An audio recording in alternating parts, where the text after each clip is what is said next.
চাই। এই মুনাফিকের দলগুলো মদিনাতুল মুনাওয়ারাতে ওমরে ফারুককে খুব ভয় পেত। ওমরে ফারুককে দেখলে তারা থারথার করে কাঁপত। শুধু মুনাফিকরাই নয়, খোদ ইবলিস শয়তানও সাইয়েদনা ওমরে ফারুককে দেখলে ভয় পেত। আমরা আমাদের ছেলে মেয়েদেরকে যদি খাবার না খায় আমরা কি বলি? আম্মু খাবার খাও। কি আসবে? ভূত আসবে, বিড়াল আসবে, বাঘ আসবে। এগুলো গাজীপুরে বলে না বোধহয়। আপনাদের ছোট্ট মেয়েটা যদি রাত্রে খেতে না চায় আপনারা লোকমা তুলে কি বলেন? এই তাড়াতাড়ি খাও। কি আসবে? ভূত। ভূত আসবে। তো মদিনার সমাজে মদিনার ছোট্ট কচিকাচা সোনারমণিরাও রাতে খেতে চাইতো না। মদিনাতুল মুনাওয়ারার মায়েরা রাত্রিবেলা খাবার নিয়ে বাচ্চাদেরকে বলতো, মা তাড়াতাড়ি খাও, হা হুয়া ইয়াতি উমর, ওই যে উমর আসতেছে। উমর ইসলামের দ্বিতীয় খলিফা। আসাদুহুম ফি আমরিল্লাহি উমর, আল্লাহর জমিনে আল্লাহর দ্বীন বাস্তবায়নের জন্য সবচেয়ে শক্তিশালী ছিল ওমর। চিল্লায় পড়েন সুবহানাল্লাহ। এই ওমরে ফারুক রাদিয়াল্লাহু তাআলা আনহু যে রাস্তা দিয়ে হাঁটতো, শয়তান ওই রাস্তা রেখে দিয়ে অন্য রাস্তা দিয়ে হাঁটতো। মা সালাকা শাইতানু ফাজ্জান সালিকান ইল্লা সালাকা ফাজ্জান গায়রা ফাজ্জিক। বিষ্ণু বলছেন, ওমর, শয়তান তোমারে দেখে এত ভয় পায়, তুমি যে রাস্তা দিয়ে হাঁটো শয়তান তোমারে দেখলে ওই রাস্তা রেখে দিয়ে অন্য রাস্তা দিয়ে হাঁটে। চিল্লায় পড়েন সুবহানাল্লাহ। সাইয়েদনা ওমরে ফারুক মসজিদে নববীর ইমাম। মসজিদে নববীর কি? আসতেন ইমাম। মসজিদে নববীতে জোহরের নামাজে ইমামতি করলেন। ইমামতি করে দেখলেন নামাজ শেষ, সবাই বের হয়ে চলে যায়। এটাই ইসলামের নিয়ম, ঠিক কিনা? ফাইদা কুদিয়াতিস সালাতু ফান্তাশিরু ফিল আরদ ওয়াবতাগু মিন ফাদলিল্লাহ। নামাজের সময় খেয়ে ফেলাইছি। নামাজের সময়, কাজের সময়, নামাজের সময়, কাজের সময়। ফাইদা কুদিয়াতিস সালাহ, যখন নামাজ শেষ হয়, ফান্তাশিরু ফিল আরদ, জমিনে ছড়িয়ে পড়ো। এটা ইসলামের আইন। এক পাখানাদার বাহিনী এক বাঙালি মুসলমানরে ধরছে। বেটা তুই মুসলমান না হিন্দু? তো মুসলিম আর হিন্দু। বাঙালি কয় মুসলিম।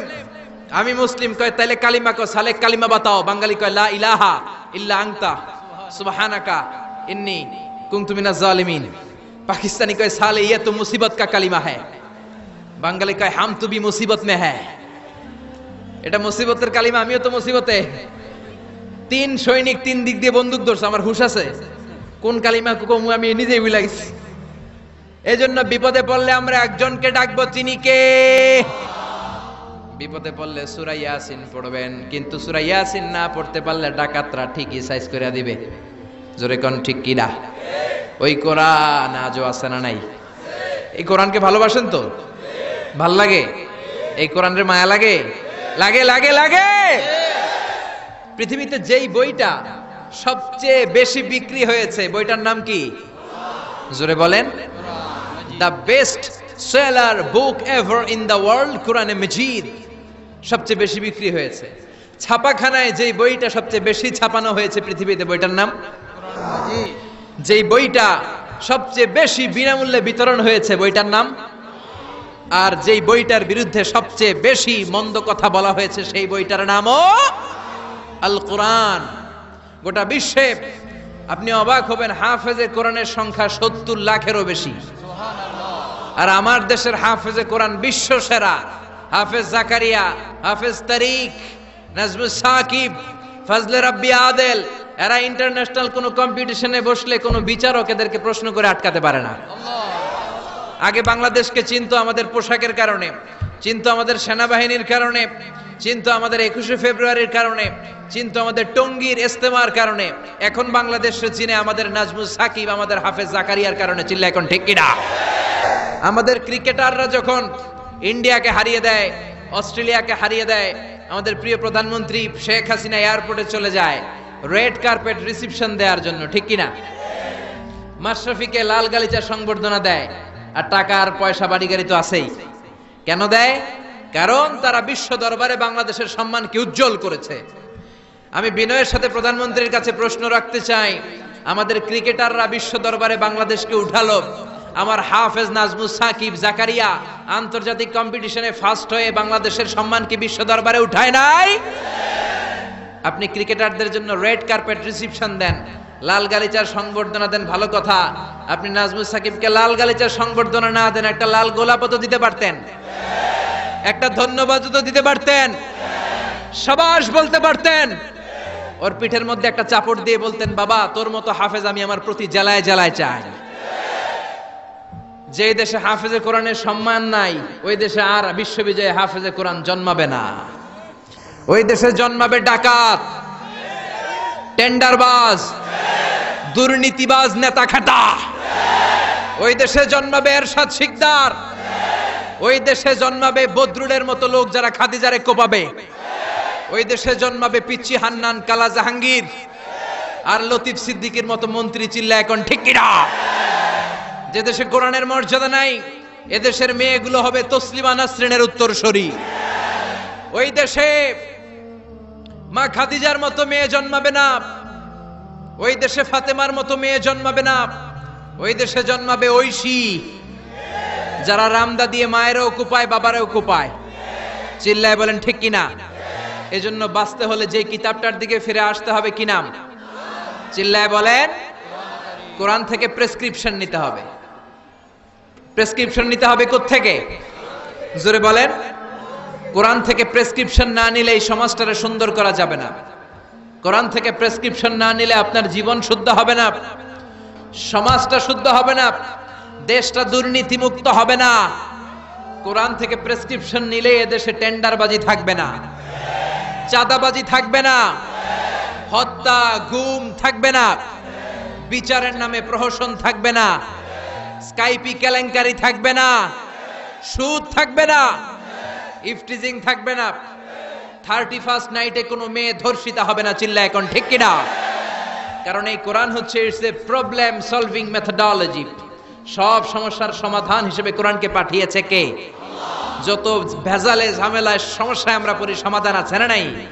সমাধান চাও যদি জীবনে, মরণে ফিরে যাও, খুঁজে নাও চোখ রাখো কোরআনে। পড়েন, সমাধান চাও যদি জীবনে, মরণে। If you want a solution this dunya and akhirah, go back, have a look to the holy Quran. ঠিক কি না? এই কোরআনের পথটা সোজা, কোনো বাঁকাতেরা নাই, কোনো চৌমুহনী নাই, কোনো স্টপেজ নাই, ডানে বাঁয়ে কোনো মোড় নাই, স্ট্রেট ফরওয়ার্ড। এই সিরাতুল মুস্তাকিম কোরআনের পথে যদি একবার কোরআনের হাইওয়েতে উঠে যেতে পারেন, এই হাইওয়েতে আপনি উঠবেন দুনিয়াতে আর বের হয়ে যাবেন জান্নাতুল ফেরদাউস দিয়ে। কোন সুবহানাল্লাহ। এই জন্য এই কোরআনের পক্ষে থাকতে আমরা রাজি আছি না নাই? সবাই রাজি আছেন? এই জন্য কোরআনের বিরুদ্ধে যারা থাকবে ওদের কোনো লাভ হবে? কোরআনের বিরুদ্ধাচরণ করে এর আওয়াজকে কেউ বন্ধ করতে পারবে?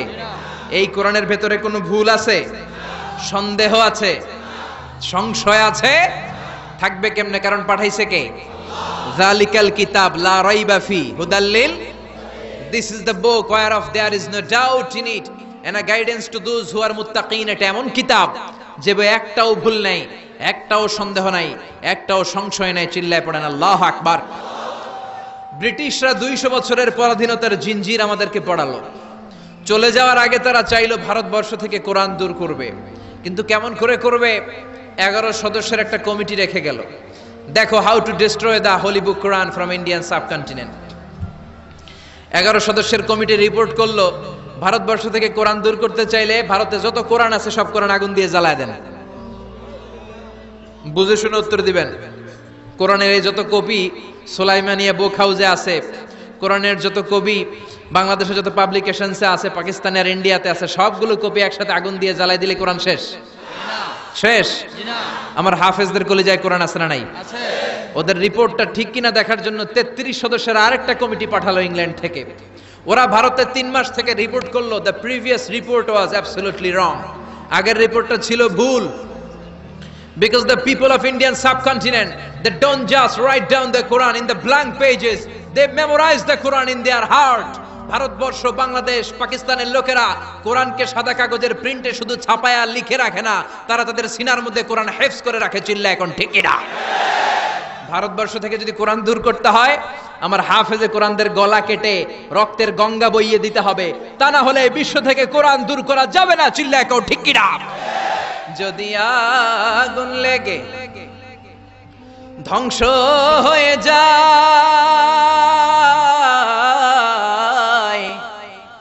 ধ্বংস হয়ে যায়, যদি আগুন লেগে যায় পুড়ে যায় পৃথিবীর সব বইয়ের দোকান, বিশ্ব থেকে হারাবে না পবিত্র কোরআন, বিশ্ব থেকে হারাবে না পবিত্র কোরআন। আল্লাহু আকবার। আপনি আগুন জ্বালায় দিতে পারেন, কিন্তু আমাদের হাফেজদের কলিজার ভেতরে কোরআনকে সংরক্ষণ করে দিয়েছে কে? এজন্য রাব্বুল আলামিন বলেন, ইন্না নাহনু নাযালনা যিকরা ওয়া ইন্না লাহু লাহাফিজুন। আমি আল্লাহ এই কোরআনুল কারীমকে নাজিল করেছি, আর এই কোরআন সংরক্ষণের দায়িত্ব আমি আল্লাহ নিজেই নিয়েছি। পড়েন সুবহানাল্লাহ। ফ্রান্সের বিখ্যাত surgeon doctor Morris Bucaille, doctor Morris Bucaille ছিলেন মমি স্পেশালিস্ট, ফ্রান্সের বিখ্যাত সার্জন। 1980 সালে মক্কা শহরে একটা এডুকেশন কনফারেন্স হয়েছিল। সেখানে কনফারেন্সে যোগদান করে আরব অনেক শায়েখদের সাথে তিনি পরিচিত হয়েছেন। সেখানে তিনি শুনেছেন আরব শায়েখরা চ্যালেঞ্জ করে বলেছে কোরআনে কোনো ভুল নাই। আল্লাহ চ্যালেঞ্জ দিয়েছে, পারলে ভুল বের করে দেখাও। মরিস বুকাইলি কনফারেন্স শেষে ফ্রান্সে এসে বলে, কি বলে? পৃথিবীর সব বইয়ে ভুল আছে, আমার বাইবেলের ভিতরেও কত গোজামিল, আর কোরআনের ভিতরে বুঝি ভুল নাই? আমি ফ্রান্সের বিখ্যাত সার্জন ডক্টর মরিস বুকাইলি কোরআনের ভুল ধরে ছাড়ব। কিন্তু ভুল ধরার জন্য খুলে দেখে কোরআন আরবি ভাষায় লেখা। কোন ভাষায়? কথা বলেন, আরো জোরে বলেন। আরবি ভাষায়। সে তো আরবি বুঝে না। ফোন করলো সৌদি আরবের এক প্রফেসরকে যে আমি প্রত্যেক সামারে 2 মাসের ছুটি পাই, প্রতি বছর আমি 2 মাস এসে আরবি শিখতে চাই। সৌদি শায়েখ ভাবছে কোরআন বোঝার জন্য, আসলে বোঝার জন্য না। শিখতে চায় কেন? জোরে বলেন। ভুল ধরার জন্য। 5 বছর সে সৌদি আরবে এসে তার ছুটির সময়টা সে সৌদি আরবে কাটিয়ে 5 বছরে আরবি ভাষা শিখেছে। হেদায়েতের জন্য নয়, ভুল ধরার জন্য। 5 বছর শেষ।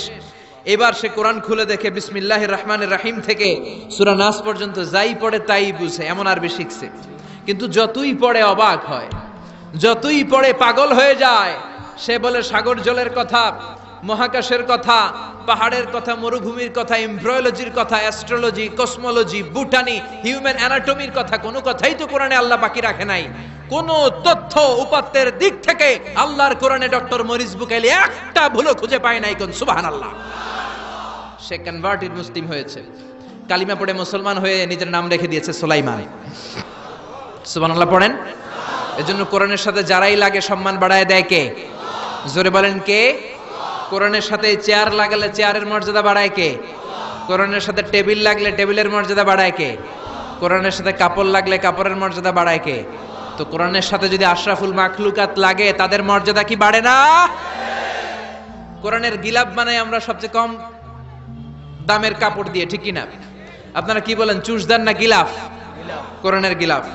যারা ব্লেজার পরেন, অনেকে ব্লেজার পরে আজকে এসেছেন, দামি কাপড় দিয়ে ব্লেজার হয় বাজারের 3000 টাকা গজ, ওই গজের কাপড় দিয়ে হয় ব্লেজার। আর বাজারে কোরআনের গিলাফের জন্য যায় বলে ট্যাটন কাপড় দাও, 30 টাকা গজ, ঠিক কিনা? ব্লেজারের গজ 3000, কোরআনের গিলাফ 30 টাকা গজ। বাসায় ঢুকলেন, ঢুকে দেখেন আপনার দামি ব্লেজারের কাপড়টা নিচে পড়ে আছে, মনের অজান্তে আপনার পা লেগে গেল ব্লেজারের কাপড়ে। এই বাংলার জমিনে এমন কোন আহাম্মক কি আছে নাকি ব্লেজার ধরে চুমু খাবে? আছে? ঘরে ঢুকলেন, ঢুকে দেখেন চান্দোলা বাজারের সবচেয়ে পুরাতন কাপড়, টেট্টন কাপড়ের 30 টাকা গজের ওই কাপড় দিয়ে, যেটা দিয়ে কোরআনের গিলাফ বানানো হয়েছে, ওই গিলাফটা জমিনে পড়ে আছে। মনের অজান্তে আপনার পা লেগে গেল গিলাফে। চুমু খাবো কি খাবো না? জোরে বলেন, খাবো কি খাবো না? এই কাপড়ে চুমা দেন কেন? এটা তো কম দামি, এটা তো টেট্টনের কাপড়। 3000 টাকা গজের কাপড়ে চুমা দেন নাই, 30 টাকা টেট্টনের কাপড়ের দাম এত বেড়ে গেল। এর মুআজিজাটা হচ্ছে কোরআনের মুআজিজা। টেট্টন কাপড় যদি কোরআনের সাথে লাগলে মর্যাদা বেড়ে যায়, আশরাফুল মাখলুকাত যদি কোরআনের সাথে লাগে তার মর্যাদাকে আকাশচুম্বী করে দিবে কে? আল্লাহ। এই কোরআন আমাদের প্রাণ, এই কোরআন আমাদের জান। এই বাংলার জমিনে কোরআনের আইন চালু হোক, আমরা চাই কি চাই না? যারা কোরআনের বিরুদ্ধে কথা বলবে ওদের সাথে আমাদের কোনো সম্পর্ক। আল কোরআনের বিরুদ্ধে একটা আইনও বানালে ওই আইন আমরা মানব না, চিল্লায় বলেন ঠিক কিনা? আমরা এই কোরআনকে বুকে ধারণ করতে চাই। রাজি আছো মুসলমান? হাত তুলে আল্লাহর দেখা। ও Allah, open for us the door of your mercy. Allah আমাদের জন্য আপনার সব রহমতের দরজাগুলো খুলে দেন, কারণ মসজিদে ঢুকলেই রহমত দেয় কে? আর মসজিদ থেকে যখন বের হই তখন রহমত নয়, তখন পাওয়া যায় ফদল। যে ফদলের কথা আল্লাহ ইয়াতে বললেন, ওয়াবতাগু মিন ফাদলিল্লাহ। এই ফদল মানে হচ্ছে রিজিক। তাই মসজিদ থেকে যখন বেরোই কোন পা দিয়ে বেরোই? আর কি দোয়া পড়ি? আওয়াজ করে বলেন, আল্লাহুম্মা ইন্নী আসআলুকা মিন ফাদলিক। মানে হে আল্লাহ, আমি আপনার কাছে আপনার ফদল চাই, রিজিক চাই। দুনিয়ার কেউ রিজিক দিতে পারে না, রিজিক দিতে পারে কে? এই রিজিক আমি আপনার কাছে চাই। আবার আল্লাহ বললেন, হুয়াল্লাযী জাআলা লাকুমুল আরদা যালুলা ফামশু ফি মানাকিবিহা ওয়া কুলু মির রিজকি ওয়া ইলাইহিন নুশুর। তিনি তো এমন সত্তা যিনি তোমাদের জন্য জমিনটারে বানিয়েছেন সাহালাতুল মাসালিক, সহজে হাঁটা যায়, চলা যায়, চারা বীজ রোপণ করা যায়, চাষাবাদ করা যায়। আল্লাহ বললেন, জমিনের আনাচে কানাচে ঘুরে বেড়াও, জমিনের মধ্যে তোমাদের জন্য রিজিক রেখে দিয়েছে কে? এই জমিনের সব জায়গায় রিজিক আছে। আপনি জমিনের পাহাড়ে যাবেন, পাহাড়েও রিজিক আছে। জানেন পাহাড়ে কি চাষ হয়? হ্যাঁ, জুম চাষ হয়। বাংলাদেশের পাহাড়ে জুম চাষ হয়, আর মালয়েশিয়ার পাহাড়গুলোতে সব চাষ হয়। মালয়েশিয়া একটা জায়গা আছে ক্যামেরুন হাইল্যান্ড, ভাই গেছিলেন নাকি? ৬,০০০ ফিট উপরে, ঠান্ডা, প্রচন্ড ঠান্ডা। আমি প্রায় যাই, ওখানকার চা বাগানের স্নিগ্ধ হাওয়া আমাকে টানে খুব, বাতাসটা খুবই ক্লিন, ভাল লাগে। ওই ক্যামেরুন হাইল্যান্ডে ৬,০০০ ফিট উপরে ওরা করেছে ফুলের বাগান, ফলের বাগান, চায়ের বাগান, স্ট্রবেরির বাগান, মধুর চাষ করে। আর এই ৬,০০০ ফিট উপরে এই ভেজিটেবলস আইটেমগুলো দিয়ে তারা পুরো মালয়েশিয়ার খাদ্যদ্রব্যের যত সংকট, সব সংকট তারা দূরীভূত করেছে। সুবহানাল্লাহ পড়েন। তো ওনারা পাহাড়ের উপর চাষ করে, আর আমরা সমতল জায়গায় চাষ করতে চাই না। চাষাবাদ করতে আমাদের লজ্জা লাগে। কি লাগে? যুবক ভাইয়েরা, কাজে কোনো লজ্জা নেই। কাজে কি নেই? পরিশ্রমে লজ্জা নেই। লজ্জা হচ্ছে অলসতায়, লজ্জা হচ্ছে অকর্মণ্যতায়। আমরা কাজ করে খেতে চাই, পরিশ্রম করে খেতে চাই। রাজি আছো সবাই? এখন অনেকে রুফ গার্ডেনিং করে। রুফ গার্ডেনিং মানে ছাদের, বাসার ছাদের উপরে কি সুন্দর পেঁপে গাছ, আম গাছ। আমি নিজে দেখেছি, নিজেরা খায়, আশেপাশের প্রতিবেশীদের সবাইকে দেয়, বাজারে বিক্রিও করে। নিউ আইডিয়া, রুফ গার্ডেনিং করো। তারপরে একসাথে হাঁসের চাষ হয়, পানিতে হাঁসগুলো ভেসে বেড়ায়, আর নিচে মাছের চাষ হয়। এরকম অনেক যুবক আছে যারা এগুলো করে করে স্বাবলম্বী হয়েছে। আমরা এগুলো করতে চাই না, আমাদের লজ্জা লাগে। আমাদের হোটেলের মেসিয়ারি করতে লজ্জা লাগে, ছোট্ট ফুচকার দোকান দিতে আমাদের লজ্জা লাগে, কিন্তু বিশ্বনবীর ছাগল চড়াতে কোনো লজ্জা লাগতো না। কাজে কোনো লজ্জা আছে? লজ্জা কিসে তাইলে? অলসতায়। আওয়াজ করে বলো, লজ্জা কিসে? অলসতা করা যাবে না। অলসতাকে আজকের প্রোগ্রাম থেকে আমরা না বলে দিব। অলসতাকে আমরা কি বলবো? নো। আমরা অলস হতে চাই না, আমরা খেটে খেতে চাই। পরিশ্রমের ঘামের লোনা পানিতে জন্ম নেয় সফলতার বীজ। আমরা সফল হতে চাই, ঠিক কিনা? এজন্য অলসতা করা যাবে না, কাজ করতে হবে। আল্লাহ রাসূল সাল্লাল্লাহু আলাইহি ওয়াসাল্লাম এবং সাহাবারা আমাদেরকে কাজের প্রতি উৎসাহিত করেছেন। সাইয়েদনা ওমর ফারুক রাদিয়াল্লাহু তাআলা আনহু, নাম শুনেছেন? কত নাম্বার খলিফা? সবাই বলেন। 1 নাম্বার খলিফার নাম কি? 2 নাম্বার খলিফার নাম? 3 নাম্বার? 4 নাম্বার? রিদওয়ানুল্লাহি তাআলা আলাইহিম আজমাইন। ওমর ফারুক সাধারণ কোনো সাহাবী ছিলেন না, তিনি এমন সাহাবী ছিলেন, বিশ্বনবী সাল্লাল্লাহু আলাইহি ওয়াসাল্লাম বলেছেন, আমার পরে কোনো নবীও নাই, রাসূলও নাই, তবে আমার পরে যদি কেউ নবী হতো, আমার ওমর নবী হয়ে যেত। বিশ্বনবী বলছেন, লা নবিয়্যা বা'দি ওয়ালা রাসূলা, আমার পরে কোনো নবী নাই, রাসূল নাই। লাউ কানা বা'দি নাবিয়্যুন লাকানা উমর, তবে আমার পরে যদি নবী হওয়ার কোয়ালিটি আমার কোন সাহাবীর মধ্যে থেকে থাকে, আমার ওমরের মধ্যে সেই কোয়ালিটি আছে। ওমরে ফারুক রাদিয়াল্লাহু তাআলা আনহু দ্বিতীয় খলিফার নাম কি ছিল? সবাই বলেন কি নাম? সাইয়েদনা ওমরে ফারুক রাদিয়াল্লাহু তাআলা আনহু। এরা খুব ভয় পেত। কারা? মুনাফিক চিনেন তো? ভিতরে এক বাইরে আরেক, তার নাম? সবাই বলেন ভিতরে এক বাইরে আরেক, তার নাম মুনাফিক। ইউযহিরু খিলাফা মা ইউবতিন, আরবিতে কি বলে? ইউযহিরু খিলাফা মা ইউবতিন, প্রকাশ করে একটা ভিতরে আরেকটা। ভিতরে এক বাইরে আরেক, তার নাম? সবাই বলেন ভিতরে এক বাইরে আরেক, তার নাম? আমরা কি মুনাফিক হতে চাই? এরা যখন যে সুবিধাজনক অবস্থানে থাকে তখন তার সাথে থাকে। ডান দিকে যে বলে আপনি ভালো, আমি আপনার দলের লোক। বায়ে যে বলে আরে না এটা খারাপ, আপনি ভালো, আমি আপনার দলের লোক। এরকম আছে না নাই? যখন যে ক্ষমতায় তখন তারে তেল মারে। যেদিকে বৃষ্টি আর তুফান ওইদিকে ছাতা ধরে। আছে না নাই? বাংলাদেশে একটা গান চলছিল কিছুদিন, শুনতাম, মধু হই হই বিষ হাবাইলা। সূরাতুল মুনাফিকুনের তাফসীর বোঝানোর জন্য এটা আমার জন্য খুব সহজ ছিল। মধু হই হই বিষ হাবাইলা। বলে মধু, বলে কি? বাটির মধ্যে নিয়ে আসছে, বলে এটা মধু, বলে কি? আসলে এটা কি? আমরা কি মুনাফিক হতে চাই? না। আমরা কি হতে চাই? মুনাফিকরা হচ্ছে এদিকেও যায় না আবার ওদিকেও যায় না। মুযাবযাবিন, they all the time long in dilemma, they don't know where to go, they don't know where to proceed, কোন দিকে যাবে জানে না, ডানেও না বায়েও না, নেহি এদার নেহি ওদার, দরমিয়ান মে সাদার বাদার।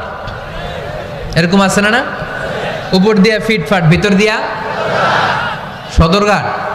সদরঘাট এখনো ফিটফাট হয় নাই।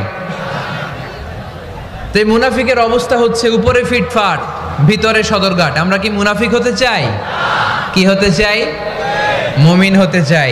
জান্নাতে যারা যাবে আল্লাহ তাআলা জান্নাতীদের জন্য 4টা শারাবান তাহুরা রাখবেন। ওয়াসাকাহুম রাব্বুহুম শারাবান মাসালুল জান্নাতিল্লাতী ওয়াইদাল মুত্তাকুনা ফিহা আনহারুম মিন মাইন গায়রি আসিন ওয়া আনহারুম মিন লাবানিন লাম ইয়াতাগায়্যার তা'মুহু وأنهار من خمر لذة للشاربين وأنهار من عسل مصفى سبحان الله। জান্নাতে যারা ঢুকবে জান্নাতের গলায় যেন, জান্নাতীদের গলায় যেন কোনো তৃষ্ণা না লাগে, এজন্য আল্লাহ তাআলা জান্নাতের ভেতরে 4 ধরনের শারাবান তাহুরার ঝর্ণা রাখবেন। কয় ধরনের? 1 নাম্বার হচ্ছে মিনারেল ওয়াটারের ঝর্ণা। মিনারেল ওয়াটার খান আপনারা? কোনটা খান? মাম খান, কেউ ফ্রেশ খায়, আর অ্যাকুয়াফিনা, আর কি খান? স্পা, আর কিনলে। এটা সবচেয়ে ভালো, এটার মধ্যে ঝামেলা কম, এটা টেস্ট করে জানা গিয়েছে। কিনলে খাবেন, কোকা-কোলা কোম্পানির, এটা ভালো পানি।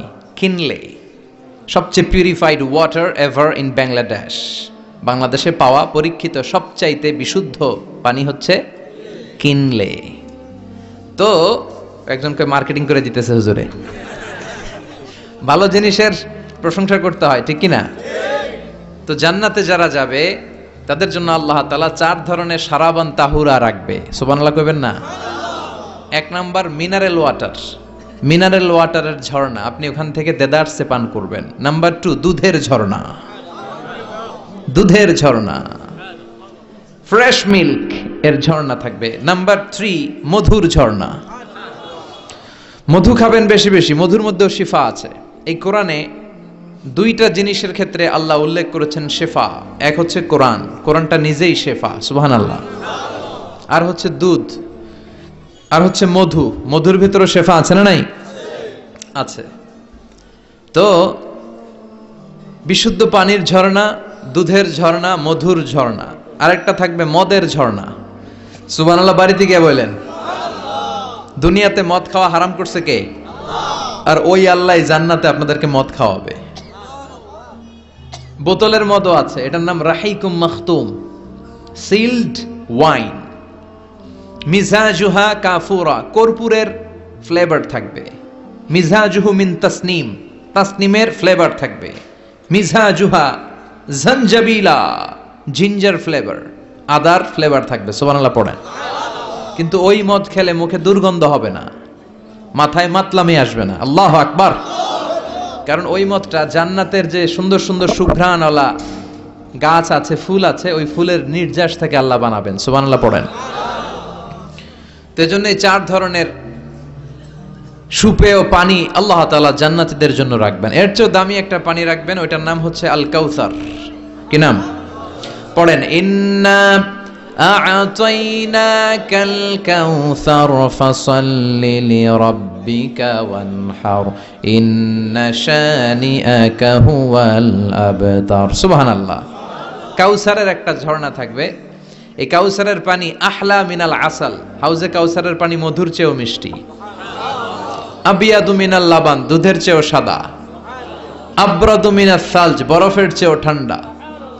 এক ঢোক যে খাবে চিরকালের জন্য তৃষ্ণা মিটে যাবে। এই সবগুলো যেন আল্লাহ আমরা পান করতে পারি। আর জোরে পড়েন আমিন। জান্নাত এমন জায়গা, যে জায়গায় শুধু শান্তি আর শান্তি। জান্নাতে অশান্তি আছে? মারামারি, কাটাকাটি, কিলাকিলি, হরতাল, টেনশন, ব্যারাম আছে কি? আরাম। জান্নাতে আছে কি? নাই কি? ব্যারাম। আরামের জায়গা, কোনো টেনশন নাই। জান্নাতের ভিতরে রোদ নাই, বৃষ্টি নাই, ভূমিকম্প আছে? দুনিয়াতে ভূমিকম্পের টেনশন হয় না? বন্যা আছে জান্নাতে? পুলিশের দৌড়ানি, র্যাবের দৌড়ানি আছে? বাড়ি ভাড়ার টেনশন, বিদ্যুৎ বিল, গ্যাসের বিল, ঘুমে ধরে না আমাদের, ঠিক কি না? জান্নাতে কোনো টেনশন নাই। জান্নাত হচ্ছে আরামের জায়গা। আপনারা যারা যাবেন জান্নাতে 60 হাত লম্বা হয়ে ঢুকবেন। আহলুল জান্নাতে জুরদা ওয়া মুরদা, জান্নাতীরা হবে পশমবিহীন। এই যে দুনিয়াতে দাড়ি রাখা ওয়াজিব বা সুন্নাতে মুআক্কাদা, কিন্তু জান্নাতীদের গালে কোনো দাড়ি থাকবে না, মোজ থাকবে না, গায়ে পশম থাকবে না। আবনাউ সালাসিন ওয়া সালাসিন, সব জান্নাতি পুরুষরা হবে 33 বছরের তাগড়া যুবক। আল্লাহ, এখানে যেমনি আমরা একত্রিত হলাম, তোমার জান্নাতেও যেন আমরা একত্রিত হতে পারি, তুমি তৌফিক দাও। আর জোরে পড়েন আমিন। এতগুলো কথা কোত্থেকে এসেছে জানেন? জিজ্ঞেস করেছিলাম সবচেয়ে দামি সূরা কোনটা? একজন বলছে বাকারা। বাকারা মানে গাভী, গাভী থেকে দুধ, দুধ থেকে জান্নাত। সুবহানাল্লাহ পড়েন। কোরআনের কথা শেষ হতে চায় না, ইন্টার রিলেটেড, তাই না? একটার সাথে আরেকটা মিলে থাকে। খেয়াল রাখবেন, আল্লাহর কথা রাসূলের কথায় কোনো ফাঁক ফোকর নাই, আছে? এজন্য এই দুইজনের কথাই আমরা মানব। বিদায় হজের ভাষণে বিশ্বনবী বলেছিলেন, লাকাদ তারাকতু ফীকুম আমরাইন লান তাদিল্লু মা তামাসসাকতুম বিহিমা কিতাবাল্লাহ ওয়া সুন্নাতা রাসূলি। আমি তো চলে যাব, রেখে যাব দুটো জিনিস, যদি দুটো জিনিসকে মেনে চলো কখনো বিভ্রান্ত হবে না। একটা হচ্ছে আল্লাহর কিতাব, আর একটা হচ্ছে বিশ্বনবীর সুন্নাত। এই দুইটা আমরা আঁকড়ে ধরবো। রাজি আছেন তো? পৃথিবী যেদিকে যাক আমি থাকবো দুইটা নিয়ে, ইনশাআল্লাহ। পড়েন। কোরআনের সবচেয়ে দামি সূরা কোনটা বলেন? ফাতিহা। কিছু বলতেছে ফাতিহা, পিছনের ভাইরা কি বলবেন? হ্যাঁ, ইয়াসিন। আর আচ্ছা, এবার বলেন, আমি সহজ করে দিই, বলেন কোন সূরা না পড়লে নামাজ হয় না? এবার ক্লু পাইছে, এবার ক্লু পেয়েছে। এই সূরা ছাড়া নামাজ হয় না। আমি যদি পড়াই হবে না, এই মসজিদের ইমাম সাহেব পড়াইলে হবে না, কিন্তু বাইতুল মুকাররমের খতিব পড়াইলে আবার হবে। হবে না? শায়েখ আব্দুর রহমান সুদাইস পড়ালে তো হবেই।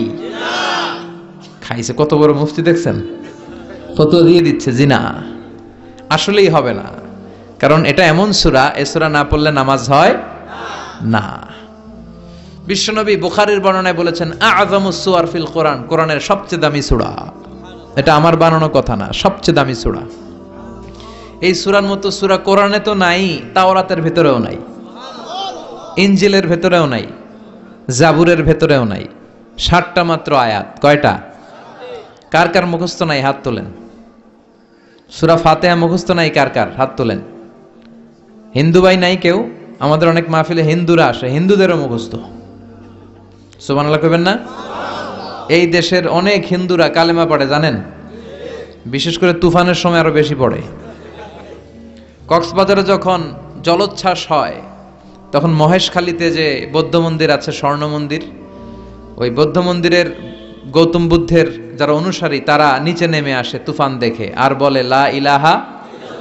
ওরা বোঝে তুফান থেকে শুধু একটা কালেমাই বাঁচাতে পারে, আল্লাহ ছাড়া বিপদ থেকে কেউ বাঁচাতে পারে। আমি একবার লঞ্চের ভেতরে তুফানে পড়ছিলাম, তো লঞ্চ ডুবে যাবে তুফানের ধাক্কায়, তো দেখলাম লঞ্চের ভেতরে শুধু মুসলমানরাই জিকির করে না, হিন্দুরাও জিকির করে। তুফান থেমে যায়, জিকিরও থেমে যায়। কত বড় ডাকাত! তুফান শুরু, জিকিরও। সবার মুখে এক চিৎকার, বাঁচাও। আমি বললাম কে বাঁচাবে? কে? হুজুর আমনে। ভাবছে আমি দোয়া কালাম পড়লে বেঁচে যাবে, তো আমি বললাম আমি যে বাঁচাবো, আমারে বাঁচাবে কে? মনে রাখবেন কেউ বাঁচাতে পারে না, একজন ছাড়া। চিৎকার করে বলতে হবে তিনি কে। কোরআনের সবচেয়ে দামি সূরার নাম সবাই বলেন। এই সূরাতুল ফাতিহার মাত্র 7টা আয়াত। কয়টা আয়াত? এই 7টা আয়াত নিয়ে কয়েক মিনিট একটু আল্লাহর রাস্তায় কুরবানি করা যাবে না? কান দুইটা খরগোশের মতো খাড়া করেন। খরগোশ কান খাড়া করে শুনে, এজন্য খুব পিন ড্রপ সাইলেন্ট, পিন পতন নীরবতাও খরগোশ কান দিয়ে শুনতে পায়। তো আমি যতক্ষণ আপনাদের খেদমতে কিছু কথা বলবো, কান দুটো খাড়া করে রাখতে হবে। পারা যাবে না? এই সূরাটা হচ্ছে আউয়ালুস সূরা নাযালা কামিলান মিনাল কোরআন, কোরআনের সর্বপ্রথম নাজিল হওয়া পূর্ণাঙ্গ সূরা।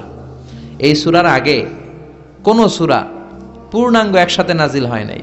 কোন সূরার 5 আয়াত, 10 আয়াত, 20 আয়াত। আপনারা যে এখন সুন্দর কোরআন দেখতেছেন, বিশ্বনবীর সময় কি এই কোরআন ছিল? না। 23 বছরের লম্বা জিন্দিগিতে বিশ্বনবীর কাছে এই কোরআন নাজিল হয়েছে। পরবর্তীতে এটার কম্পাইলেশন করা হয়েছে, scripture, holy scripture, the Quran, whereof there is no doubt, no suspicion in it, and a guidance to those who are muttaqin. এটা এমন বই যেটাতে আল্লাহ কোনো ভুল রাখে নাই, মুত্তাকিনদের জন্য এটা পথ নির্দেশিকা হিসেবে আল্লাহ পাঠিয়েছে। পড়েন সুবহানাল্লাহ। তো সূরাতুল ফাতিহার আগে অনেক সূরা নাজিল হয়েছে, কিন্তু একটু একটু করে, পুরোটা একসাথে না। এই সূরাটা পুরোটা একসাথে সর্বপ্রথম নাজিল হয়েছে। এজন্য এই সূরাটারে আবার বলে ফাতিহাতুল কিতাব, মানে preface of the book, introductory সূরা। কোরআনটা খুললেই সর্বপ্রথম আপনার নজরে যে সূরাটা পড়বে, সূরাটার নাম সবাই বলেন সূরাতুল ফাতিহা। আবার বিশ্বনবী এটাকে বলেছেন কোরআনের মা। কি বলেছেন? চমৎকার একটা ইনফরমেশন না? মনে রাখতে হবে। তাহলে কোরআনের মায়ের নাম কি? মনে থাকবে? বলেন তো, সকল পৃথিবীর সব শহরের জনপদের মায়ের নাম কি? মাক্কাতুল মুকাররমা। তেমনি কোরআন আল কারীমের মায়ের নাম হচ্ছে সূরাতু আল ফাতিহা। এরপরে বিশ্বনবী বলেছেন এই সূরাটা হচ্ছে সূরাতুল ওয়াফিয়া, অখণ্ড সূরা। এই সূরাকে খণ্ড খণ্ড করে পড়া যায় না। কেউ প্রথম রাকাতে সূরাতুল ফাতিহার অর্ধেক, দ্বিতীয় রাকাতে বাকি অর্ধেক যে পড়ছে হইছে, কিন্তু কেউ প্রথম রাকাতে সূরা আর রহমানের 10 আয়াত, পরের রাকাতে বাকি 10 আয়াত। কোনো সমস্যা আছে? সমস্যা নাই। তার মানে এই সূরার নাম সূরাতুল ওয়াফিয়া, অখণ্ড সূরা। মানে এই সূরাকে খণ্ড খণ্ড করে পড়া যায় না, পড়লে পুরোটাই পড়তে হয়। সুবহানাল্লাহ পড়েন। আবার এই সূরার আরেকটা নাম হচ্ছে সূরাতুদ দুআ, দোয়ার সূরা। কিসের সূরা?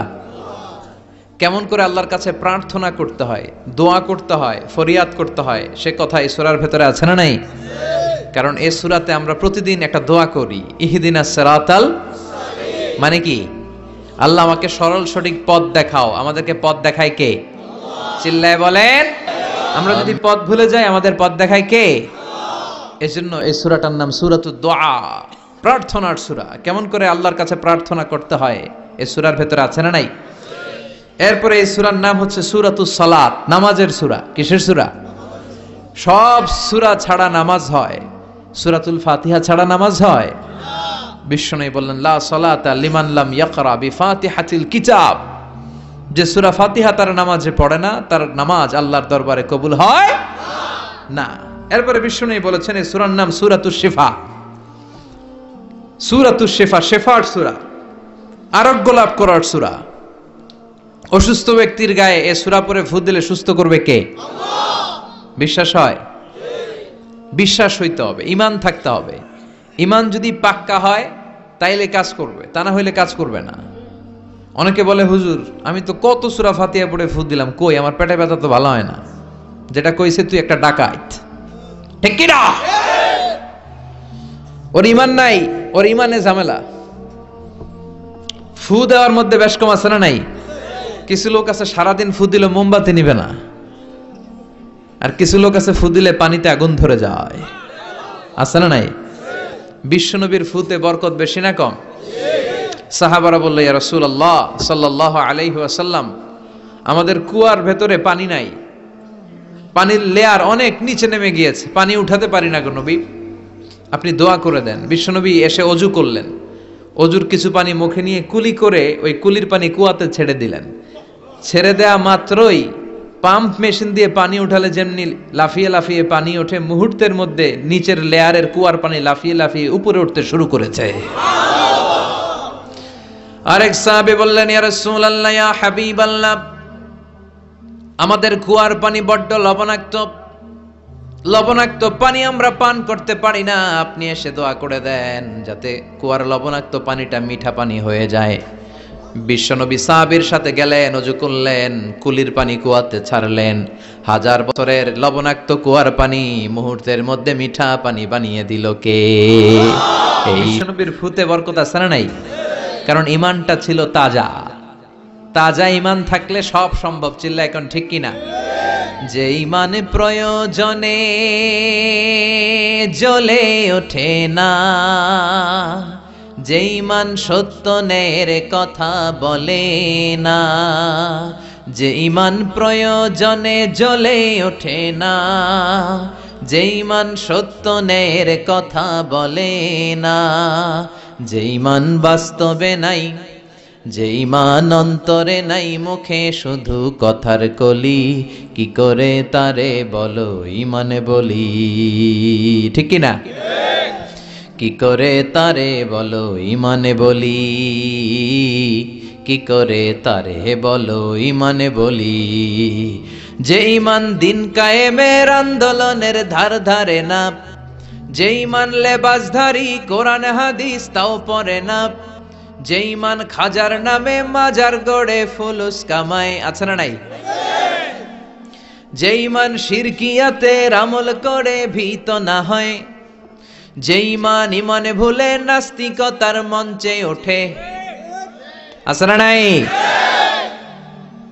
যে ইমান বাতিল মতের দোসর হয়ে ফায়দা লুটে, যে ইমান শুধুই কেবল খায় দায় আনন্দ করে, যে ইমান দেখে না যে আরাকানে ভাইরা মরে, যে ইমান বাস্তবে নাই, যে ইমান অন্তরে নাই, মুখে শুধু কথার কলি, কি করে তারে বলো ইমানে বলি? কি করে তারে বলো ইমানে বলি? কি করে তারে বলো ইমানে বলি? চিৎকার করে বলেন ঠিক কি না? তার মানে ইমানে ইমানে পার্থক্য আছে না নাই? আমরা পাক্কা ইমানদার হতে চাই, আমরা পরিপূর্ণ মুমিন হতে চাই। যে ইমান ছিল আবু বকরের অন্তরে, যে ইমান ছিল ওমরে ফারুকের অন্তরে, আল্লাহ তুমি কবুল করো। তাহলে এই সূরা এমন সূরা যে সূরা পরে ফু দিলে অসুস্থরে সুস্থ করে দেয় কে? বিশ্বাস হয়? ইমান আছে তো? গন্ডগোল নাই তো? ফু দিলে সুস্থ হয়ে যাবে। সূরাতুশ শিফা। নিজেই নিজেকে রুকিয়া করবেন, তাবিজ ঝুলাবেন না। তাবিজ ঝুলাতে বিশ্বনবী নিষেধ করেছেন। যে তাবিজ ঝুলায় আল্লাহ তাআলা ওই তাবিজের উপর তাকে ন্যস্ত করে দেয় আর বলে আমার রহমত তোর থেকে তুলে নিলাম, দেখি তোরে কে বাঁচায়। এজন্য আজ থেকে তাবিজ যা আছে ছিঁড়ে ফেলবেন। তবে কিছু কিছু স্কলাররা বলেছে ছোট বাচ্চা যারা নিজেরা এখনো আয়াতুল কুরসি পড়ে সূরা ফাতিহা পড়ে নিজেদেরকে ফু দিতে পারে না, মা বাবা কতক্ষণ ফু দিবে? 2 বছরের বাচ্চা, 1 বছরের বাচ্চা, মা বাবা যখন ফু দেয় জিন পড়ি এসে ডিস্টার্ব করে না। মা যখন রান্নাঘরে যায় ছোট বাচ্চাটারা এসে ডিস্টার্ব করে, আছে না নাই? তো এই ছোট বাচ্চা নিজে সূরা ফাতিহা পড়ে ফু দেওয়ার আগ পর্যন্ত, নিজে আয়াতুল কুরসি শিখে নিজেকে ঝাড়ফুঁক শিখার আগ পর্যন্ত ওই বাচ্চাদেরকে ফর দ্য সার্টেন পিরিয়ড, ক্ষণিক সময়ের জন্য তাবিজ দেয়া যাবে। অনেক মূর্খরা এগুলো বুঝতে চায় না। আমার এক আলোচনা নিয়ে অনেক জায়গায় তোলপাড় যে আজহারি সাহেব তাবিজের পক্ষে কথা বলেছে, ছোট বাচ্চাদের তাবিজের কথা বলেছে। কই পেয়েছে দলিল? ওরা পড়ে নাই। জান্নেওয়ালার উপরও জান্নেওয়ালা আছে, খেয়াল রাখতে হবে। আবু নওয়াসের কবিতা, ওয়া কুল্লি মাইয়াদ্দাঈ ফিল ইলমি ফালসাফাতান হাবাস্তা শাইআন ওয়া গাবাত আনকা আশিয়াউ। তোমার সামনে কেউ যদি দাঁড়িয়ে বলে আমি সব জানি, তুমি বৃদ্ধাঙ্গুলি দেখিয়ে বলো তুমি কিচ্ছু জানো না, তোমার জানার অনেক বাকি। জান্নেওয়ালার উপরও জান্নেওয়ালা আছে। এজন্য স্কলাররা ছোট বাচ্চা যারা নিজেরা রুকিয়া করতে পারে না, মা বাবা রুকিয়া করে ফু দিলে ভালো, মা বাবা চলে গেলে ভূত পেত নিয়ে এসে আসর করে, আসে না নাই? ওই বাচ্চার সিকিউরিটির জন্য কোরআনের আয়াত দিয়ে তাবিজ দেয়া যাবে। কিন্তু ওই বাচ্চা যখন নিজে সূরা ফাতিহা শিখে যাবে, নিজে যখন আয়াতুল কুরসি শিখে যাবে, তখন ওই তাবিজ ছিঁড়ে ফেলতে হবে। কথা বুঝতে পেরেছেন? আল্লাহ সহি সমঝ দান করো। তো তাবিজ যারা পড়েন ছিঁড়ে ফেলবেন আজকে, রাজি আছেন তো? ছিঁড়ে কি করবেন? সূরা ফাতিহা পড়বেন, পড়ে ঝাড়ফুঁক চলবে আজকে থেকে। ঝাড়ফুঁক করা সুন্নাহ। আর তাবিজ দেয়া হচ্ছে বিদআহ, যেটা বিশ্বনবী শেখায় নাই, সাহাবারা শিখায় নাই, ওইটাতে আমরা যাব না। ঝাড়ফুঁক করবেন। আয়াতুল কুরসি পড়লে জিনবুত আসতে পারে? কথা বলেন। সূরা ফাতিহা পড়লে আর অসুস্থতা থাকতে পারে